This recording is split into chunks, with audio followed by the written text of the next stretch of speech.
Mais qu'un studio d'effets visuels et d'animation a participé à la création de l'une des plus grosses séries jamais créées par Netflix. Pascal, Rodeo FX qui a travaillé sur la 3e saison de Stranger Things.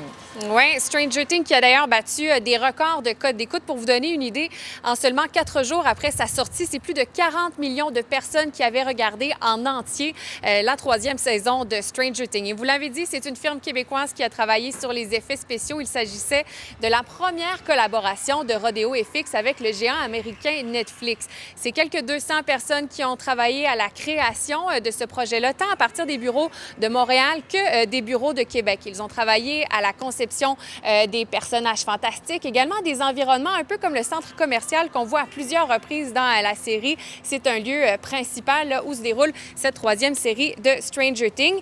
Et c'est un boulot de grande envergure. Ça a pris plus d'1 an de travail pour créer tout ça. Donc, des employés partout à travers le monde également qui ont été recueillis là, pour pouvoir travailler sur ce très gros projet. Il faut dire que pour Rodeo FX, il ne s'agit pas du premier projet de grande envergure. Ils ont travaillé sur des films comme Aquaman, également sur le film plus récemment Dumbo et même sur la très populaire série Le Trône de Fer. Et cet après-midi, on aura la chance de se rendre dans les studios de Rodeo FX pour en apprendre davantage sur la création de ces effets spéciaux. On vous en reparle un peu plus tard sur les ondes de LCH. J'ai bien hâte de voir ça, Pascal. Merci beaucoup.